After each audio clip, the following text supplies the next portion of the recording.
안녕하세요. 김선희 작가입니다. 파주신문 대표께서 공존의 길이라는 신간을 내셨는데요. 저는 오늘 독자의 입장에서 책을 내시게 된 계기라든가 책을 읽으면서 느꼈던 여러 가지 궁금증을 물어보려고 김순현 논설위원을 모셨습니다. 안녕하세요, 대표님. 안녕하세요. 공존의 길 출간을 축하드립니다. 예, 감사합니다. 2012년에 발간한 김순현의 시선에 이어서 두 번째 책인데요. 공존의 길에는 어떤 이야기가 담겨 있을까요? 독자들을 위해 소개 부탁드립니다. 네, 책을 내기 위해서 뭐 특별히 새로 쓴 글은 몇 개 안 되고요. 그 기존의 파주신문에 공존의 길이라는 제가 칼럼을 쭉 연재를 했었거든요. 그렇게 연재한 칼럼하고 그다음에 제 신상에 관한 글 몇 개를 한꺼번에 묶어서 이번에 책을 내게 됐고요. 파주나 그 지역에서 벌어지고 있는 여러 가지 그 이슈 또는 사회적으로 벌어지고 있는 여러 가지 현안들에 관해서 저의 생각을 정리한 그런 글들입니다. 네. 책을 읽다 보면 다양한 방면의 문제들을 지적함에 있어서 어떤 일관된 흐름이 느껴지는데요. 글은 그 사람의 사상이나 의식의 결정체라는 측면에서 대표님이 이런 글을 쓰게 된 의식의 흐름이나 형성 과정이 궁금해집니다. 제가 살아온 삶의 이력이나 또는 그 과정에서 그런 생각들이 자연스럽게 형성이 됐겠죠. 좀 엉뚱하게 들릴 수 있겠습니다만, 저는 그 중학교 2학년 때 아마 대중가요인 그 저 푸른 초원 위에 뭐 그림 같은 집을 짓고 그런 그 노래가 저렇게 살아야 되는 게 그 내 삶의 최종 목표다 라고 생각을 했었어요. 그래가지고 우리 집이 이제 농업에 종사하지 않음에도 불구하고 제가 이제 낙농업을 하겠다라는 그런 꿈을 꿨고, 고등학교 졸업하고 이제 학교도 이제 그런 학교를 가게 됐고, 그러면서 낙농업에 이제 종사를 했죠. 80년대 초반인데요. 그때야말로 이제 그 농업이 이제 전반적으로 쇠퇴했던 그런 시기였고, 농업의 어떤 구조적인 문제들이 불거져 나오던 그런 시기였습니다. 수입 개방이라든가 여러 가지 이제 그 농민들의 지위 문제라든가 이런 것들이 그 점점 불거지고 그 현안으로 대두될 때였는데, 그런 것들에 대한 문제의식을 이제 자연스럽게 깨닫게 되고 이해하게 되면서 이 사회에 대해서 뭔가 이야기를 해야 되겠다라는 생각들을 갖게 됐죠. 그러면서 이제 농민운동을 하게 됐고, 사회 전반적으로 그 여러 가지 바라보는 그런 의식의 흐름이 결정되지 않았나 이렇게 생각을 합니다. 네. 그런 생각들로 인해서 애양심이 저절로 생겼겠군요. 애양심까지. 책을 내면서에서 보면 지역 언론이 마이크로 미디어로서의 기능밖에 못하더라도 민주주의 발전과 지역 권력의 견제와 감시를 위한 필요성조차 없어지지는 않는다라고 말씀하셨습니다. 언론인으로서 지역에 어떤 영향력을 끼치고 있다고 생각하시는지요? 어떻게 보면 이제 지역 언론이 존재해야 될 근거가 뭐냐라는 질문으로 이해가 되는데요. 원론적으로 답할 수밖에 없을 것 같습니다. 언론의 기능은 이제 크게 봐서 권력의 견제나 감시의 기능이 있고 정보를 전달하는 그런 기능이 있지 않습니까? 네네. 그러면은 이 파주라는 사회에서도 과연 그런 감시하고 견제해야 될 권력이 있는 것이냐라는 문제가 있겠죠. 지역 언론이니까. 예. 우리가 이제 정치를 사회적 자산의 어떤 권위적 배분이라고 설명하는 그런 이론이 있는데요. 그 파주에도 역시 그 크든 작든 간에 분배해야 될 사회적 자산이 있고 필연적으로 권력이 생겨나겠죠. 그런 권력을 견제해야 하는 거는 그 필연적인 거고 필수적인 거죠. 우리가 그 권력을 그대로 놔뒀을 때 권력이 얼마나 부패하고 자신들만을 위한 권력이 되는지를 우리가 역사적으로 수없이 많이 경험했지 않습니까? 네, 그렇죠. 그렇기 때문에 지역 언론은 이제 그런 역할을 우선해야 된다라고 저는 생각을 하고 있고요. 그러면은 제가 그런 권력에 대한 감시와 견제를 제대로 잘 하고 있느냐의 문제는 저만 못하고 있다고 생각합니다. 그리고 그런 점은 반성하고 있습니다. 지켜보는 눈, 그 중에서 언론의 눈은 되게 중요하다고 생각을 하는데요. 최근 여러 가지 상황 속에서 기자들이 기사 작성에 많은 문제가 불거지고 있습니다. 심지어 기레기라는 표현까지 등장하는데 현직 기자로서 이런 표현에 대해서 어떻게 생각하시는지 듣고 싶습니다. 예. 이제 기레기에서 뭐 기덕이다라는 표현까지 등장을 하고 있는데요. 이제 같이 글을 쓰고 있는 사람으로서 정말 부끄럽고 반성해야 될 지점이다라고 생각하고 있습니다. 이 기자라고 하는 사람들이 사회적 약자나 어떤 뭔가 개혁하고 변화돼야 될 지점이 아닌 사회의 어떤 기득권을 옹호하고 기득권을 더 강화하는 방향으로만 글을 쓴다면 과연 기자들이 존재해야 될 의미가 뭐가 있겠습니까? 저는 그런 측면에서는 기자들이 반성해야 되는 것도 물론 중요하지만 그렇게 갈 수밖에 없는 어떤 언론 환경이 좀 아쉽고요. 그렇다 하더라도 기자 개개인들이 아까도 지적했지만 정말 이 사회의 기득권과 어떤 욕망들만을 반영하는 그런 기사들을 과연 계속 생산해내는 것이 바람직한 것이냐에 대한 성찰과 반성은 반드시 필요하다. 이렇게 보고 있습니다. 네. 쓰신 글에서 보면은 지역의 이런 현안이나 이런 문제들을 날카롭게 지적하고 계시고 있더라고요. 아마도 전공이 행정학이라서 그쪽 분야에서 벌어지고 있는 일들을 더 세심히 살피시고 또 문제점을 파악하고 계신 게 아닌가 이런 생각이 들거든요. 파주의 여러 가지 그 상황을 김순현의 시선으로 볼 때 가장 우선적으로 해결해야 될 문제는 무엇이라고 생각하시는지요? 먼저 석사 4학기 한 걸 가지고 전공이라고 얘기하시면 좀 과분하고요. 저는 운정 신도시 문제를 주목해서 봐야 된다 이렇게 생각을 하고 있습니다.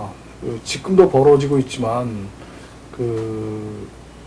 어떤 사회적 자원의 배분 과정에서 운정 신도시와 어떤 전통적인 지역 사회와의 갈등은 필연적으로 일어날 수밖에 없다 이렇게 보고 있고. 그것이 현재 발현되고 있다고 생각합니다. 그런데 이제 고향의 일산 신도시나 성남의 분당 신도시에서 보듯이 그건 이제 구조적인 부분이거든요. 그런 구조적인 부분들도 이제 파주에서 역시 벌어질 수밖에 없다. 그러면 그런 구조적인 부분들을 어떻게 잘 절충하고 잘 이해시키고 그다음에 서로 어떤 지역이든지 간에 손해보지 않는 그런 사회적 합의를 어떻게 일어날 것인가의 문제는 결국 정치의 문제인 것이고, 그 다음에 파주가 자족도시로서의 어떤 발전할 수 있느냐로 이제 귀착될 수밖에 없거든요. 그래서 운정신도시의 문제는 굉장히 또 폭발성이 크고 예민한 문제인 만큼 좀 슬기롭게 잘 극복해 나가야 할 것이다. 이렇게 생각을 하고 있습니다. 그러면 소통의 문제라는 생각을 많이 하고 계시는 거군요. 소통의 문제이기도 하고요. 운정신도시가 처음에 만들어질 때부터 전략적으로 보다 이제 운정신도시와 기존의 어떤 전통적인 지역사회와 교류와 협력 이런 것들을 좀 다양하게 전제를 두고 개발했으면 지금과 같은 이런 일은 벌어지지 않았을 것 아니냐라는 그런 아쉬움이 사실은 있죠. 네, 그렇군요. 책에서 제가 개인적으로 저는 사부가 좋더라고요. 네. 한 뼘이라도 더 가자라는 문장 자체도 좋지만 새는 좌우의 날개로 난다에서 균형미를 강조하고 계신데 개인은 물론 사회는 더욱 그렇겠지요.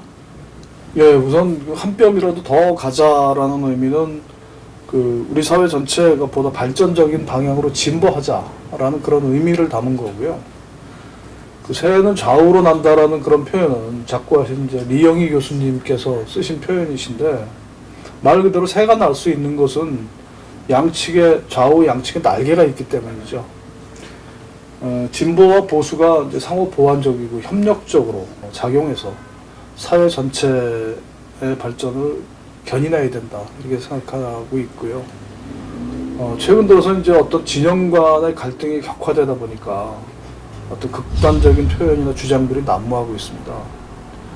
그리고 이제 프랑스 혁명 과정에서도 보았듯이 그 변화의 어떤 과정에서 일시적으로 일어날 수 있는 일이긴 하지만 인내심을 갖고 지켜보고 그다음에 그런 갈등들을 해소할 수 있도록 우리가 보다 관용적인 태도를 취하는 것이 필요하다 이렇게 생각하고 있습니다. 네. 대표님께서 공존의 길 위해서라는 이 책 안에서 모두 다 이렇게 독자들에게 전하고 싶은 말이겠지만 그래도 그 중에서 가장 이렇게 꼭 집어서 전달하고 싶은 이야기가 있다면 뭐라고 말씀해 주실 수 있을까요? 공존이라고 하는 부분이죠. 근데 공존은 이제 우리가 사는 이 세상은 각각의 존재들이 아주 정교하게 톱니바퀴처럼 이렇게 맞물려 있지 않습니까? 그런데 유독 인간만이 그 공존의 그 테두리, 그 톱니바퀴에서 벗어나서 인간이 뭐 만물의 영장이다 라는 따위의 어떤 교만한 그런 태도로 그런 그 톱니바퀴를 파괴시키려고 하는 노력들을 하죠. 그럼으로써 이제 환경을 오염시키고 파괴하고 그러면서 결과적으로 이제 인간이 결국은 파멸될 것이다 라는 측면과 사회구조도 마찬가지인데요. 인간이 인간을 폭력적으로 지배하고 이용하는 그런 사회는 결국 지속 가능하지 않다 라는 측면에서 공존이라는 그 화두가 무엇보다도 중요하다라고 저는 생각하고 있습니다. 네. 화주도 물론 마찬가지지만 다양한 사회 이제 다양한 분야에서 여러 가지 이제 문제와 해결할 과제들이 이제 산재해 있는데요. 그럼에도 불구하고 파주에서 미래를 본다면 어떤 희망이 있을까요? 파주는 역사적으로 이제 세력 간의 대결 한복판에서 있었고요. 현대에 와서는 그 이념 간의 대립이 이제 첨예하게 부딪힌 결과가 현재의 모습을 가지고 있는 그런 땅입니다. 분단의 최전선에서 아픔을 고스란히 받아 안고 사는 그런 곳이죠. 그런데 이제 분단과 대립이 극복이 된다면 그 소통과 교류의 중심에 서 있는 그런 곳이기도 하고요. 그러니까 통일의 관문이라는 말이 그 수사적 의미가 아닌 현실에서 구현할 수 있는 그런 곳이다라는 그런 곳이죠. 파주가 남과 북이 상호 공존하는 가운데서 교류하고 협력해서 서로의 삶의 보탬이 되는 그런 중심이 파주가 될 수 있을 것 같습니다. 그런 게 저는 파주의 희망이라면 희망으로 보고 있습니다. 네. 대표님께서 마지막으로 독자들께 꼭 전하고 싶은 말씀이 있다면 네, 부탁드립니다. 이제 함께 사는 삶이라고 하는 것은 그렇게 살기를 희망하는 것만으로는 가능한 일이 아니지 않습니까? 보다 구체적이고 실천적으로 이웃과 함께 하려는 그런 노력들이 수반돼야 가능한 일이죠. 그래서 약자를 혐오하고 어떤 그 다른 생각을 가진 사람들에 대한 어떤 혐오와 배제 이런 태도로는 결국 우리 사회가 계속 이 분열과 반목을만을 이제 그렇게 갈 수밖에 없다라고 생각하고요. 이제는 보다 이제 관용적이고 협력적인 그런 태도로 우리가 나와 그다음에 우리 주위가 함께할 때 세상은 좀 더 조금이나마 좋아지지 않겠느냐 이렇게 생각을 하고 있습니다. 네. 추천글에 보면 정론직필을 원칙으로 해야 하는 언론인으로서 딱 적합한 성품이다. 그러면서 타협을 모르는 그의 성품은 필화 사건으로 지난 몇 년간 고초를 겪기도 했으니 지방에서 언론인으로 살며 신문을 발행한다는 것이 얼마나 어려운지 알겠다라는 이야기가 있어요. 네, 잠깐 설명해 주실 수 있을까요? 필화라는 것은 어떤 글을 씀으로써 화를 입는다라는 그런 말인데요. 저 역시 이제 제가 글을 통해서 글을 씀으로써 이제 화를 입은 그런 거라고 이제 표현을 하신 것 같습니다. 저는 이제 신문을 하면서 가능한 대로 이제 비타협적인 태도, 비판을 함에 있어서 비타협적인 태도를 취하다 보니까 조금이나마 권력을 가진 사람들하고 항상 갈등과 어떤 불화가 없지 않았습니다. 그런 과정을 통해서 그분들은 이제 저의 어떤 도덕적인 어떤 그런 그 문제의식을 가지게 하려는 그런 노력들을 아마 하신 거로 생각이 돼요. 그 결과 이제 저는 뭐 여러 가지 우여곡절도 겪고 그랬습니다. 그런 것들을 이제 아마 필요하라고 말씀하신 거 아닌가 이렇게 생각이 되네요. 네. 그래서 결과적으로는 네. 네. 결과적으로는 뭐 아직도 이렇게 글을 쓰고 있죠. 그러면은 뭐 별 문제 없이 잘 지나갔지만 고초를 겪은 그런 기간 동안은 많이 힘드셨겠네요. 사실 제 존재가 무너지는 것 같은 그런 그 아픔을 느꼈고요. 그로 인해서 앞으로까지 제가 감당해야 될 그 무게와 몫은 아직 남아 있습니다. 그리고 제 가슴 속에 어떤 그 사그라들지 않는 분노가 있는데 그거는 저 스스로 그 계속 가라앉히려는 그런 노력들을 지금 하고 있습니다. 네. 타협하는 언론인이 많다는 이야기는 많이 들었어요. 그런데 이제 여기서 보니까 대표님은 정론직필을 원칙으로 해야 하는 언론인으로서 딱 적합한 성품이라고 했는데 앞으로도 그 성품을 간직하고 계실 거죠? 전 그렇게 하고 싶지 않습니다, 사실. 그게 너무 힘든 길이고, 그렇게 한 결과가 참, 내가 그렇게까지 지키고자 했던 그런 원칙들이나 태도들이, 과연 나를 비롯한 그 책에도 좀 썼습니다만, 나를 비롯한 내 주위에 있는 모든 사람들이 그 원칙으로 인해서 무엇을 덕을 받고, 얼마나 도움이 됐는가를 따지고 보면, 그닥 바람직한 거는 아닌 것 같아요. 그래서 제가 언론에 종사하는 기간 동안만 그렇게 할 것이다 라고 저는 스스로 다짐을 하죠. 근데 언제까지 이 언론에 제가 종사할지는 알 수 없습니다. 그러나 그때까지만 그렇게 하겠다라는 걸 약속드릴 수 있습니다.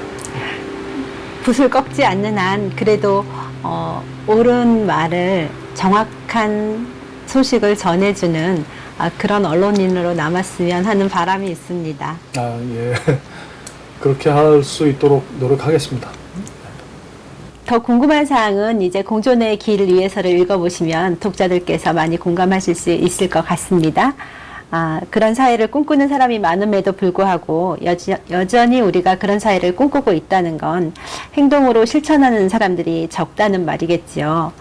공존의 세상에서 각각 개인인 나도 공존하려면 모두가 행동하는 실천가가 되었으면 좋겠습니다. 이상으로 공존의 길 저자이신 김순현 대표님과 북토크를 마치도록 하겠습니다. 감사합니다. 감사합니다.